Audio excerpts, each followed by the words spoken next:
In 3, 2, 1, action. Hey everybody, welcome to the Weekday. It's episode 40-something. We're here. Justin's over there. Hey, there he is right there. It's awesome to be with you today. Obviously, these Shlomos next to me are not Mike Mage. We're back. Mike Mage is on vacation today. And if you are listening to this on Spotify, or if you're listening to this on Apple Podcasts, or if you're listening to this on Stitcher or Google Podcasts, wherever you listen to your audio files, you obviously did not see me point to my right, camera left. Here to my immediate right is... They still don't know. My name's Austin. Austin Side, my camera. What do you do, Austin? I'm the digital coordinator here at Bay Hope Church. That's fantastic. Which means I coordinate things. Digitally. Yes, ones and zeros. He's very good at it. And next to him, all the way to the right, camera left, Spency Buckets. Hello, world. Hello, Mr. Spencer. Hello, world. So are you the old webpage thing? Or that's the old the web page thing? Yeah, that's what I do. The web and cool. And then stuff. Again, on the wheels of steel, Mr. Justin Deal. But yeah, Spencer Buckets over there, Mr. Webmaster Extraordinaire. He just flew in from Colorado last night. Yeah. Boy, are his arms tired. Yep. We got in the dad joke for the day. How long were you on vacation? I was on vacation for a week. Where did you go? So I went to Colorado. No, Yes. I saw you. I stalked you on Instagram. Yeah. What did you do outside of things on top of a mountain? So I went like peeing off a mountain. Is that what you're saying? Oh, It's clutch. if we're doing top 10 list, I'm talking about top 10 peas of all time right there. That was, I got to look at we can go this way. Yeah, I got a great view. I was inside of a cloud actually while I did it. Wow. Yeah. Did it freeze? We gotta get going. Okay, yeah, sorry. Colorado. A lot of hiking. We went to a lot of cool small towns. Went whitewater rafting. Nice. Yeah, it was a lot of fun. Nice. Fantastic. And you were out there with family? Yeah. Cool. So it was a great fall time. off the whitewater raft? I did not. It was a pretty tame one. We had a good leader. He told dirty jokes in front of my parents. Oh, yeah. That's fun. But he was awesome. Shout out Mudflap. Mudflap? Mudflap. He's the goat. That's something else too. That's okay. I'm not going to go that way. Well, we're glad to have you back. Thank you. Good to be back. You're light a computer, unfortunately. We can talk about that one. Yeah, that's later. Yeah, well, we can talk about that. Probably not until a couple weeks from now. Pending. Yeah, investigation pending. Obviously, if you follow the Bay Hope TV family of podcasts, you know that these two guys are very successful in figuring it out. Another podcast, and we're going to link them below, of course. And actually, I think this is our second mashup. Yeah. Technically, Yeah, summer's been weird. We're just gonna do the mashup thing. Cool. It's fine. I mean, this is like what Notorious B.I.G. and Puff Daddy did. If you know what I'm talking about. I'm Notorious B.I.G. By the way. We are together. Okay, I was going to say you guys might. Yeah. Okay. Spoiler alert. He doesn't make it. Well, we've taken that movie. He doesn't win. Oh well. Okay. Cool. All right. So on top of Spency Buckets being back from a worldwide vacation, where he was enveloped in cloud, Yep. we have a newly engaged man in the house, ladies and gentlemen. Justin. That's you, pal. Let's go. Oh, Justin, if you didn't know, has been dating his girlfriend for like a million years. And I don't think it's that long. I don't think it's close to that long. But Justin, I wanted you to take it away, and I want you to give us all of the salient details about your engagement. I haven't heard it yet. Tell me, Justin. Well, let's see. Well, we've been dating since I met her back in October. And basically, my idea for the engagement was I was thinking like maybe we should do it like at John Chestnut Park because it's like a really nice park around here. And also we go there a lot and it's like where we went on our first date and all that. So I thought it might be kind of cool to have it there. It's cute. But I also had an idea for using like string lights and stuff like that. But the park closes at sunset. So kind of difficult to see the string lights if we do it before sunset. Right. So I was looking around at a few different places. There's another park that we go to in Oldsmar called RE Olds, which is also really nice. There's a pier there and stuff. So I was thinking maybe I can do it on a pier. might be kind of cool. Looked it up on the website, and the pier's closed for 2 weeks. Oh my gosh. Unfortunate. But we actually have like, it's a really nice like picnic kind of like shelter in the middle of a field next to the church here. And David, who Alonzo. works here, David Alonzo, yeah. he suggested, he's like, like if you do it, I mean, if you do it there would be, you'd have complete control over everything. You wouldn't have to worry about like the timing on like, when you have to pack up or anything like that. Plus there's power, which is actually even more than they have at John Chestnut. So that's kind of cool too. So I ended up doing it there. I hung up, I got like 200 feet of string lights. Oh, yes. Love string lights. Yeah. No, that's okay. You won't have too many string That's lights. right. Oh, exactly. It'll be on your back porch when you guys get married. Yes. So Party zone. Yeah. it was nice and bright, which was good. Yeah. When we were heading over, she almost found the ring a couple times. Wait, what do you mean she almost found the ring? What do you mean she almost found the ring? What do you mean? So, I put the ring. I thought, I was like, okay, this is like perfect. I'm putting it in a bag, in a box, in a pocket behind the seats in my car. No way she's gonna, ever like come close to finding that. She gets in my car, and I had a water bottle that was like too big to fit in my cup holders. And the very first thing she says is like, oh, like, where do you want me to put this? I'm just like, oh, you can just put it in the back somewhere. And the very first place that she reaches to put it is right where the ring was, and she sees that there's something else in that pocket. So she's kind of like looking like, oh, like, what's in here, because like, is it something that I can put this on? I don't want to squish it or whatever. I was just like, no, you can just like, put it. Don't worry about the just, I'll just try to distract you. Put it, back there somewhere. And then after that, so I had, for the engagement, I also had a bunch of roses that I put on the picnic tables and stuff like that. And I had all the plant food from all the roses. And I was just thinking like, okay, I was kind of running, like I was like tight on time on how to do, like, having to do everything.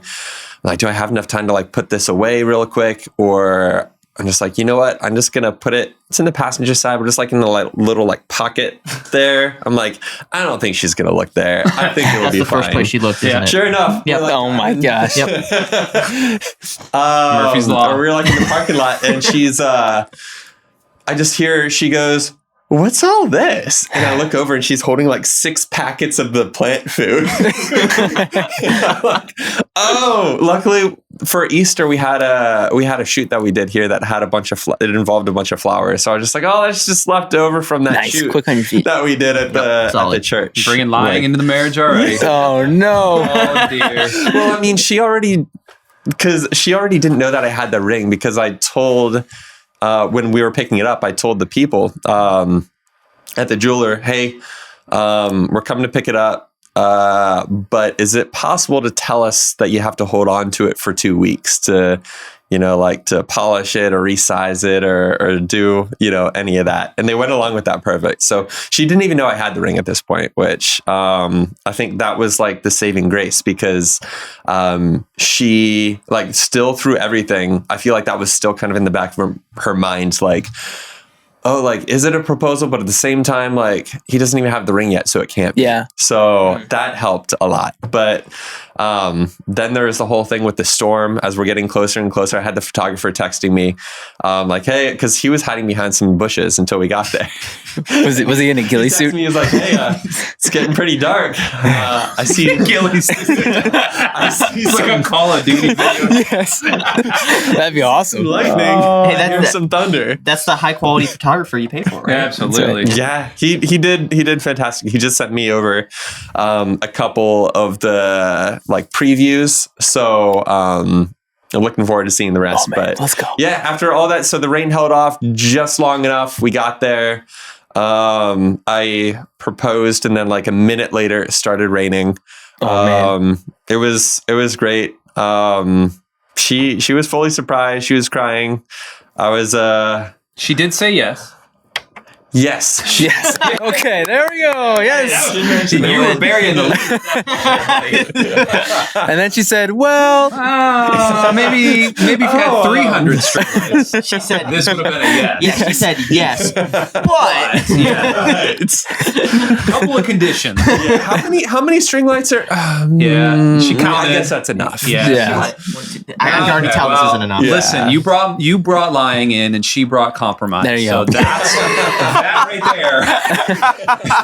there rules for a successful marriage. Justin, we're very proud of you. We're very proud Let's go, of you. Justin. Everybody on the internet that's watching on YouTube, Facebook, and Bayho TV, do me a favor, and if you are listening again, throw a congrats into the comments of this video, or email us, or hit us up on our DMs, especially for Justin, who doesn't ever check his Instagram. Part of the fiance. Yeah, absolutely. Absolutely. Yeah. So when we're all invited to the wedding, because we're all invited to the wedding, right, Justin? Oh, of course. Yeah. I wasn't very confident. Yeah. That wasn't even no. I'm kidding. Justin goes, That was a thing. We'll just crash it. You don't need to pay for us. We'll crash it. Perfect. Exactly. Nice. And we'll dance and we'll have a good time. Anyway, we're super stoked for Justin, and I can't wait until you guys are married. I love love. I'm a big fan of it. I love love too. I love that you love love. and I love that he loves that you love love. This is like an love section here. Whoa. We do have a topic we wanted to talk about today, and we're 13 minutes into this podcast. We haven't gotten into it yet, so we're gonna try to trim this a little bit here. Today, actually, so figuring it out again, if you weren't with us for 4 or 5 episodes ago, when these Hanyaks were on with us, that's the third reference I've made to you. That's the first. I've never heard that term in my life. Yeah, that's a dad thing. My dad used to say that. Hey, okay, come here, Hanyak. Don't know what it means. Don't know. I think it means like numbskull, I would assume. Along those lines. That's what it sounds a Larry like. Moe Curler thing. Anyway, yes, I'm old. So the idea behind figuring it out is that these guys actually, they take a question, usually sometimes a theological question, but usually just a question about church culture, church things in general, faith, biblical living, all of that. And then they figure it out, just like the name of it says. And they're really good at it. They're really good at kind of delving down into the topic itself. And so the topic that Austin had brought to me literally this morning. So that shows you how much, again, the Weekday, #1 podcast for very low preparation in church culture, church behind the scenes stuff in the world. I didn't prepare a whole lot for this, just a little bit. But Austin, would you like to introduce the topic du jour? Yeah. So the topic I kind of came up with actually has a backstory. Whoa. So Really? the topic we're delving into today is, I guess, megachurch culture. And the idea of, and it's especially prominent in America. You see a lot of large churches. And I don't know, Andy, what would you qualify? You've been in church for a while. I have. I'm old. that wasn't an age It's fine. thing, No, but, it's fine. It definitely was. Yeah. But what would you qualify numerically as a megachurch? I'd say average of, well, I mean, Average Sunday attendance. When you get into Barna research, Barna is they do a lot of polling and things like that. They classify a megachurch as an average of 2,000 weekend attenders. Okay. So 2,000. Really? Okay. Yeah. I feel like that sounds a little low. I don't know why. Yeah, but when you figure the average church size in especially the United States is 100. Oh, okay. It's 98 people. Yeah. The Okay. average church size is. So 2,000 is quite large. Okay. Yeah. But anyway, thank you for that information. But the topic why this is a topic I've kind of wrestled with. I went to Bible college for 4 years, and at this particular Bible college, there were some of my peers who believed very strongly that the idea of a megachurch is not biblical and is not, I guess, healthy in a sense. And so we wanted to, as we do on figuring it out, figure out what is the biblical classification. Are megachurches biblical? Are they not? Let's talk about it. Okay. So That's interesting. I've never thought about that before. you never thought about the biblical aspect? Yeah, I've never thought is a megachurch biblical or not. I don't know why that's never come to mind. I don't know why. Why? I don't know. I just assume it's a church. It's church, so it's like. What are you doing with your life? Who knows? To be honest, God. Yeah. But like, I don't. It's church. The one thing that I've heard is it's tough to get plugged in and get community at a mega church. Yeah. It's like when you go to, it's kind of like university. Yeah. When you go to a small, like even like Christian or like private school, like it's going to be more community focused because like there's not as much going on maybe. When you're going to a big university, it's like, oh, this is like, it's cool to be a part of this. I can associate my name with it, but it's like, I can't maybe get plugged in, or I have to go looking to get plugged in more. Sure. Right. Sure. So, Austin, you said people at your college in particular had problems with the megachurch. So what were the common rebuttals that you heard? I think the common rebuttal came specifically kind of like what you were saying from the community aspect, that church is not meant to be a performance or a just you show up, you watch something and then you leave, right? It's supposed to be a community of believers. And I think that comes from the idea of the small church comes from Acts, because we see like when the church was starting, it obviously started very small with 12 apostles, and then the Holy Spirit came at Pentecost, and that's how the church started. And so I think I want to stop that right there, because my rebuttal to them would have been, okay, but the day of Pentecost, 2,000 people were saved. So I think they're talking about from the idea. I don't think the idea of a megachurch is unbiblical. Okay. I don't. And here's the reason why. Because there are ways that large churches work that still provide that community aspect. Because I agree with the idea that church is not supposed to be a consumer-centered arena or industry, right? It's supposed to be a community of believers spurring each other on to good works. And I think that is still possible in a church classified with over 2,000 members. I think that is still possible. So I would disagree with that argument, but I do see, I guess, focusing the reason why they went against it was because, hey, oftentimes it's harder to care for that many people. I get it. I get it. Spency, your dad is a pastor, right? Yes. So have you ever talked to him, or has he ever mentioned anything about megachurches? Church, like how big is his church right now? I'm trying to think. I think it's probably, there's 2 campuses. Okay. So I'm thinking that it gets maybe 700 to 800 a weekend. So decent size. Yeah, it's a decent size. Okay. Has he ever rejected the notion of a church of over 2,000 people? I don't think so. Not that I can remember. Sure. And when I think about it, it's kind of like along those same lines. Like, I don't think there's anything inherently wrong with mega churches. I think like if you're not connecting, if it is more about like, let's see if we can get as many people in here as possible, that's not the goal. I was reading Kingdom Disciples by Tony Evans. Yeah. Great book. Yeah. I recommend that book for everyone. Yeah. And he said a lot of churches these days are focused on getting how many butts can we get in the seats, and not as much focused on how many of these people can we actually make disciples. Yep. Like a lot of it is just like, here's all this, take this, you can hang out in the lobby, but we're not going to do anything more to help you grow. Like it's better to have a small church almost and like connect with those people directly and make them disciples and like really focus on that. Got it. The idea then that the people from your college are rejecting the fact that the megachurch is more of a consumeristic thing. What would you say then a megachurch could be doing to alleviate that? I think having a thriving small group ministry is one way. Okay. And really allowing people opportunities to get smaller, right? Like it's great to have the entire church come together in multiple locations on Sundays. Yes. But I think church does not stop when the Sunday services stop. I think church continues throughout the week. It's a 7-day thing. Yeah. And I think it's important and small groups are just one way, but really emphasizing community gatherings apart from a Sunday service is one way to alleviate that idea if there is a church that's over 2,000 people.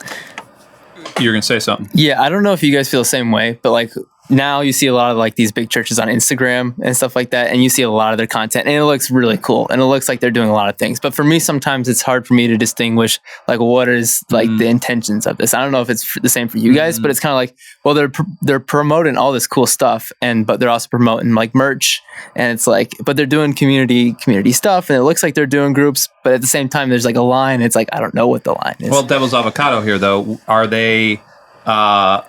Are those churches then, do you feel like they're not actually being the church? Because the church itself is, if you look at the actual root of it, it's the ecclesia, it's the called out people, and the church is supposed to minister to a local gathering. Yeah. Are those churches not ministering to their local gatherings? Yeah, I don't know. Sometimes it can come off more as a brand. Like it's like, oh, I want to follow that guy, like that pastor. Sure. It's that pastor's church. I follow him on Instagram. Like I've got their merch. Sure. That's what it kind of can feel like. I don't know if that's true though. That's the thing. It's like, how do I discern that? You know? Go ahead. I cut you off. Oh no, I wasn't. Okay. I wanted to hear what you had to say. No, you don't want to hear what I have to say. Okay. No. Before we get to that, Justin, did you grew up in Bay Hope, or where did you grow up church-wise? Church-wise, I started going here in 2008. Okay. When I was little, I went to some churches, and then there was like a little gap where I didn't go anywhere. It was like middle school and stuff like that, where I didn't go anywhere. And then I ended up coming back to Bay Hope, and that's where I've been since. Okay. So in terms of mega church culture, then, how does that strike you when you hear that mega churches, like from Austin's classmates, mega churches are not biblical? Would you say that Bay Hope is unbiblical? No. That's a real question. We're playing hardball today. As someone who works here. Good answer. Good answer. Good answer. No, but I don't. And the main, I guess, I feel like kind of like what Spencer was saying is it all depends on the intentions for me. Like, I don't see anywhere where after you reach a certain amount of people, it becomes unbiblical. But I feel like the intentions behind it are what can bring any church of any size, biblical or not. Like, yeah, which is, where are they focused? Are they focused on Jesus, or are they focused on getting more people to attend? Got it. I agree. And I agree with you guys. My history, since I am old and I've been in churches for a long time, is I didn't grow up in a mega church. I grew up in a decently smaller church until we moved from Michigan to Florida when I was 12. And then the church that we got involved with wasn't a mega church. It was a large church. Probably had 1,000 people that went there, maybe a little bit larger than that. But the very first church I worked at, full-time, I was serving kind of part-time in a couple of smaller churches with 100 people. And the very first church I worked at was a smaller church as well. I mean, there was probably 300 people. And then the church I worked at after that had probably 500 or 600 people. And, so I was kind of serving in smaller churches. And what I will say is that notion of the megachurch being unbiblical is couched in the fact that it is a lot easier to, and I'm going to use this word and I hate it, but fellowship with a smaller, it's more easier to learn about people and do community with people and do all those other things, and then show up on a Sunday and see those same people. Yeah. Because I'm at their house on Tuesday and they know about my grandmother who's sick, and they know, and I know about their, and I know the good and I know the bad about them. And so there's an innate thing that fills the community-shaped hole that God left inside of all of us, which is great. There is a flip side to that when those churches end up turning into country clubs, because that's what ends up happening. 99 times out of 100 is a smaller church turns into a country club because you are now just fellowshipping for fellowshipping's sake. And that's ugly. And so then you do need a bit of fresh infusion and all that. But the one thing that smaller churches do have is an easier time of plugging people into a smaller group, 100%. And so you look at a church the size of Bay Hope, and one of the things that Austin got brought on to do was to help build up the digital groups part of Bay Hope online. And he's already knocking it out of the park. We've been doing it for I've been doing it for 2 years, and it got to the point where it's like, hey, we need help, and this guy knows everything about it, and let's bring him on. And plus, he's great. Thank you. I love you, man. Oh, what a moment. Shared a moment. What a moment. On live television. Can we insert like a Disney Hearts or something like that? Can we do that? I don't know. I do feel a little bit left out of this situation. Spency, we love you too. Oh, yes. Just in different ways. That was just all I was hoping for. You have my affirmation. But all that to say, it is, you're absolutely right, it is the group aspect, but it is also, it's deeper than that. It's the knowing people aspect. Yeah. And I think that knowing people aspect takes many different shapes and sizes, right? It takes many different appearances too, like the way we're able to do online ministry and the way we're able to do ministry in different locations, but all be one church. And I think it really comes down to like bigger churches in size making I guess, more of an emphasis and effort on building those tinier pockets or communities, right? And it's not, those aren't exclusive. Those aren't saying like, hey, this is my pocket, you can't join my pocket, this warring faction idea. But it's the idea of saying, hey, church doesn't stop on Sunday. Like, it's not just a come butts in seats idea. Like, you come, just sit down, watch, and that's it. That's where it stops. There's 167 other hours out of the week. You know, it's the famous 168. There is also at this church an enormous amount of resource.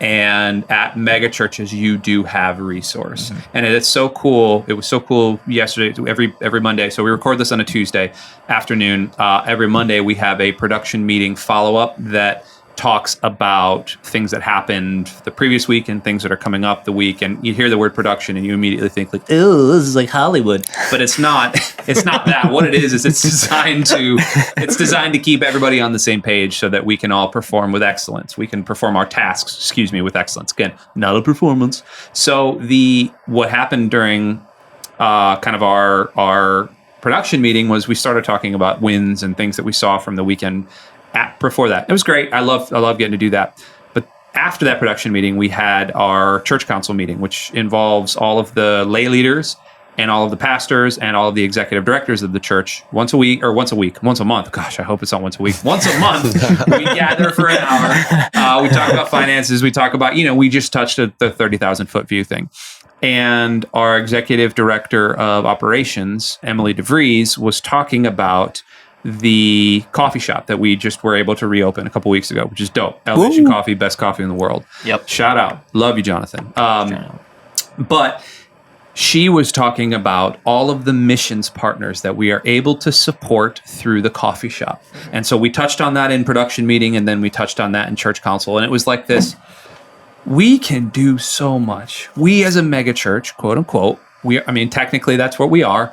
We can do so, and we are. We're not just stopping at this other thing. I just had an email, and I emailed you and Matthew and kind of my executive director as well. But there was a lady who we had been helping just out of our resource. We had been able to help her with counseling and help her with marriage counseling resources because we had the money sitting in a pot and we could help her with her counseling. And she just sent me an email yesterday saying like, oh my gosh, your prayers and all of these other things, just this long email about how God had changed her life through Bay Hope Online and counseling and all this other stuff. And it was just like, yes, that's what we do. That's what we do as a mega church right there. And I think it's important, and I know, Spencer, you would agree. You better agree. That's what he was saying. I was thinking, am I going to agree? I don't know what you're going to say. You agree that 2 + 2 is 5, right? Right. No. Right? Yes. But it's so easy for us, and this is something that I'm working through, is not having an either or mentality, right? Sure. Like, they're either all good or all bad, right? There are things that mega churches do that are phenomenal, like outreach. Like, they have more resources, they're able to reach a little bit further than churches with a smaller congregation. But that's not one's better than the other, 100%. Right? It's both have strengths, but both also have weaknesses. And I think that's important for us to remember in talking about this idea of church culture as well. Cool. So my last question, Spencer, I'm going to start with you. Okay. If you could change one thing about a megachurch to turn it a little bit more into a quote unquote Acts 2 church, what would you do? Oh man. I think Definitely the groups aspect, because I mean that's so much a part of the Christian life and just life in general. We need connection. We saw like with this past year, like with isolation and just like, and as a culture, we are becoming more isolated with our technology and phones. I sound like an old man, but it's true. We're becoming like more isolated and we need connection. We need connection. And so I don't know what's going on here. Get off my lawn. But yeah, I mean, we need that group mentality. Absolutely.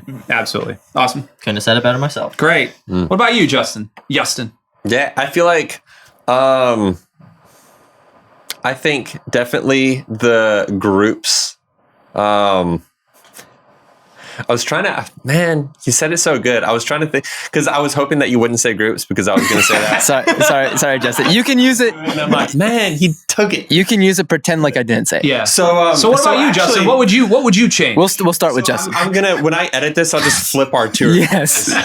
There you go. Okay, cut. Ready? 3, 2, 1. So, Justin, what would you change about mega churches? We're going to start with you, and then we'll move over to Spencer. Yeah, so I really hope nobody else says this because I was thinking about this through the entire episode. I think groups. Just really. Dang it! You stole mine. Oh, that's great. That's great. Groups, it is. Yeah, I mean, it's the groups. It's the knowing aspect. And one cool thing that happened with these two guys is before they even started the podcast, they both volunteered during COVID to step up and lead a young adult online small group. And they did that for 8-10 weeks. And actually, that's kind of spun into a physical young adult group as well, which is totally rad. Yeah. They're kind of, both these guys are taking that biblical commandment to go and show the love of Christ to the rest of the world. They're taking that to heart and they're doing it. So good on you both. Proud of you guys. Thank you, sir. Thank you. Absolutely. I'm proud of you too. Oh, thanks. Nobody says that to me. Wow. Wow, I got heavy in here pretty quickly. Anything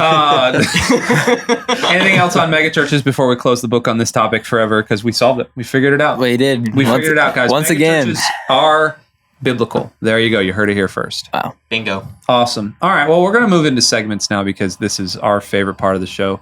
And usually what ends up happening is we do 2 segments. We do one called Hot Takes, which I know Senor Austin has a hot take. I have a hot take as well. Spency Buckets, do you have? I don't have any hot takes. I was informed that we were doing the podcast this morning as well. Okay. So I was not thinking about anything for the past week. You haven't been. You've been literally in the mountains. Yes. So the air is a lot heavier down here. Yeah. It's I can take some nice, long, deep breaths. Yeah, up there it's Yes. Yeah. Speaking of, my wife just sent me a picture of the new puppy we're getting, or a video. What? You're getting a puppy? Yeah, we're getting a puppy. Oh man, what? That's awesome. Yeah, it's this little fur ball right here eating out of a bowl. Adorable. The bowl is the size of the dog's head. What kind of dog is it? It's a poodle. Ooh, nice. It's and literally that dog is 7 weeks old, and I'm picking it up in 3 days. Oh man. Wow. So That's here we go. awesome. Are we going to be able to put? Name prospects? I have name prospects. Where I think this is like having a baby, though. You're not allowed to release it until you get the dog. Are you going to put a picture of you for the folks on the Maybe. YouTube? It's a real low res. Like it looks like it was shot on a potato. I mean, it's real bad. So maybe if Justin wants that, we can. But other than that, if you follow us on our socials, if you follow me at The Real Andy Mage, you'll be able to see many, many pictures of the dog. There's already many, many pictures of my other dog on there. You're about to get so many followers. Yeah, just blow me up, man. Somebody see a dog? Keep blowing me up. Doggos, at Doggos right here. So anyway, I was just kind of distracted by that. Yeah, the bowl is as big as her head. So that's great. Yeah. Nice. Anyway, hot takes, and I know Austin has one, and then I can go. So Austin, would you like to address the camera with your hot take Justin, for the day? my camera, please. Our camera, please. There we go. I'm not included on this hot take. I don't think. I don't want. So, for all you superhero fans out there, specifically the DC universe, I already don't like where this is headed. Keep going. Christian Bale is the best Batman, Oh, hands down. Not even a competition. The Christopher Nolan Batman movies are the best Batman movies as well. Let's discuss. I really like the ones that are from like the 60s Nope. where it says "pow." Trash. Adam West trash. Those I love those ones. Adam West. Those you can't deny those ones are fantastic In a different way. in a different way. But I think those are my I'm favorite. talking about overall like value, as in like, hey, this is what a superhero movie should be. Christopher Nolan's Batman. I mean, The Dark Knight is an all-timer. It is. It's an all-timer, but I would say Christian Bale as Batman encapsulates what I think Batman Was he was the Batman in the most recent Batmans? No, yes. Yeah, most recent, So 3. yeah. Okay. Yeah. So what was it? What was the first one? Dark Knight?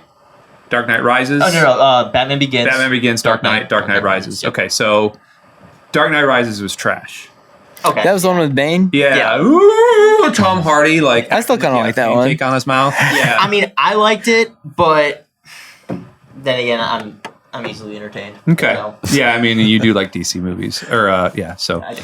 One of my favorite DC movies was Shazam. Shazam was amazing. That was a great movie. Shazam's the best DC movie there is. That's fantastic. Have you seen movie. it? It's No, I haven't. it's with Chuck. Yeah, Chuck. Chuck. got I all haven't seen ripped it. and he's like a superhero. It was amazing. That's it a was great so one. good. But here's the thing. The Dark Knight is not technically it's in the DC universe, but it's not technically a like DC Comics film. It was based on DC Comics. So Oh, I don't you can know. say yes to Shazam as the best DC movie. there's all these universes and it confuses me. Am I right, Justin? Am I right? real universe. Yeah. Justin's laughing back there. There's too many universes. The real universe. I want to live in one of those. I'll go with you. I don't know. Michael Keaton was a good Batman. In that very first Batman, the 1980 something Batman, he was real good. It was a bad movie, but he was real good. Again, It was a dark movie. I don't think I saw that as the one. kids say these days, close but no cigar. I don't think so. Close only counts in horseshoes and hand grenades. That's true. Justin, what do you think? Yeah, film expert. Yeah. Justin Deal. I haven't seen many of them. Have you seen Dark But Knight? I have seen the Christian Bale Okay. Thank you. Batman, and I didn't have any problem with it. Okay. I mean, Christian Bale hands down over George Clooney. George Oh, Clooney was the absolutely. worst. Yeah. And Ben Affleck, like terrible Batman. Terrible. My Awful. legacy. That's all I remember about the Ben Affleck. My legacy. That's it. Okay. I think you convinced me. There we go. You What, win. what was your hot take, Andy? My hot take. All right, Justin, can I have my camera, please? Thank you. I said please. The Olympics are going on right now. And I'm not going to lie. I have watched little to no of these Olympics. Same. Not because I'm not interested in them, just because it's a weird thing right now. Coming off the Euros, and I know there's more soccer coming up, and then the Stanley Cup playoffs, and and then I was on vacation. I just felt like I needed to just detox a little bit. But what I have watched of the Olympics spurred this hot take on, and that is this: out of the Winter and Summer Olympics, the best event, hands down by far, is swimming. Out of winter and summer? I feel like that may be one of the most like anticipated ones. Like recently, it seemed like it has been with who's the one girl from the U.S. Katie Ledecky. Ledecky, Who can swim 10,000 meters faster than I can drive a car home. and Michael Phelps. I feel like those are always like very good like Olympic sports to watch. Yep. Yeah. I think a close second is hockey, and I love hockey. But you don't get to see much of Winter Olympic hockey. They don't show much of it. You have to search it out. And then even then, most of the names you'll never know. I heard the problem with this year's Olympics is that a lot of people are having a tough time finding what channel to watch it Yeah, on. it's awful. I don't know what channel do you watch it on? I watch it on YouTube. Okay. I have YouTube TV. That's what we subscribe to. We are cord cutters. We're millennial cord cutters. But the YouTube TV has like a list, like a block that you can go through. But I don't watch that because we're usually watching Mad Men or something at night. Mm-hmm. And so the next day I'll just watch the highlights from YouTube. So you haven't really. I'm not disagreeing, but you haven't really said like why. Why? Oh, Yeah. Here we go. So Rowdy Gaines is the best. Rowdy Gaines is okay. If you want a sport encapsulated in one person, It's Rowdy Gaines. Rowdy Gaines weighs about 58 pounds soaking wet. He's the guy that gets so excited at the end of every single race. And his voice starts to go up, and then you can hear him back off the microphone. You can hear him like standing up out of his chair. That's Rowdy Gaines. Okay? Well, he's the commentator. He's the commentator. Okay. Yeah. He's the color commentator. He's not like the main commentator. The main commentator is interchangeable most of the time. So that's number one. Number two, not only has America had dominance, but there have been such good stories. There has been such good battles. Michael Phelps and that Australian dude back in 2000, what was it, 8? That was amazing. And then incredible. Michael Phelps continued to dominate all those other things. And then Katie Ledecky took over in last Olympics. And so Katie Ledecky now is that person. Who's the other guy? Caleb, whatever his name is right now? Oh, I watched him race the other night. They're so good. It's and those races, even without crowds there, swimming translates. But you watch gymnastics, and when there's no cheering and it just seems soulless. It just seems like there's something missing. And it maybe it's because we are just coming off of COVID. We've finally had crowds back in stadiums. And so it's like, oh my gosh, this is so good. And then we go back to nothing. Granted, it's for public safety, and the Olympics shouldn't even be going on right now, by the way. But it's for public safety. I understand. However, you watch gymnastics. I can't even imagine what track is going to be like. If there's nobody in those stadiums, it's going to be awful. I wonder if it's the same thing, because I feel like swimming and track, you don't see as much of the stands. But like for you as a view, you hear it. And the cool thing about what happens, so track and field, there's 14 events happening at the same time. So you'll have all the track stuff happening, but then you'll have the shot put and javelin and things happening in the field, and high jump and all that. And so routinely, it was like a golf match where you could hear somebody cheering at the hole over there, but you're actually watching. The broadcast is showing this thing. So you're watching the high jump, but you're hearing somebody cheer for the shot put over there. That's not going to be there. And so it's just going to be a lot of... That's not what you want to hear? No, it's going to be a lot of that. Plus just like the sound of feet sprinting, which is great. I love all those things too. But in swimming... And it occurred to me, like watching the race you were talking about with the 4x100, the men's 4x100, that one, the freestyle, the amount of cheering because there's only one thing happening. And so all of the teams are watching, and you could see them lined up along the thing. Yep. All of the teams are watching. All of the teams are cheering. All of the coaches are cheering. And so it feels like there's something going on. There's just a to it. So I understand that. Fight me. You want to go handball? No, handball. I don't watch a lot of the Olympics, but the only sport that I really remember watching is swimming when I did watch any part of the Olympics. It's great. Yeah. To be fair, I agree with Justin. When you think of the Olympics, the main thing you think of is swimming and track. Like that. I mean, that's what I think of. Track. Yeah, but like track, but mostly swimming. For me, I've always liked the Winter Olympics better. I like the Winter Olympics better. Yeah, I think, but I mean, I wouldn't say, I would disagree with your hot take because you said summer and winter. That's fine. Yeah, but I would say, like, as far as Summer Olympics go, swimming. What would you say is the best Winter Olympics sport then? Event. Sport. Let's say sport. I would say skiing. I like snowboarding. I like the tricks. I like the tricks. Get out of here. Snowboarding. What? Snowboarding can't even hold a candle to swimming.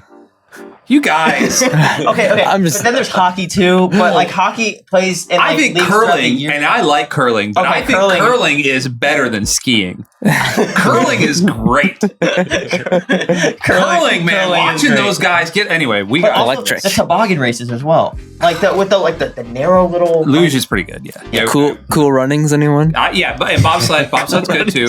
But again, swimming takes the cake. Fight me in the comments below. I would love for you to fight me in the comments below. No, I want a civil discourse. That's what I want. I want a civil fight.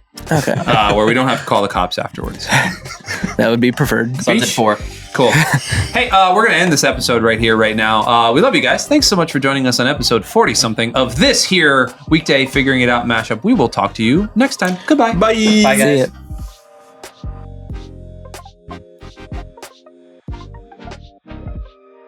Hey, thanks for tuning in to Bay Hope TV. Be sure to like and share these videos with your friends, as it really does help this channel out. And be sure to subscribe for more Bay Hope TV content. As always, thanks for watching.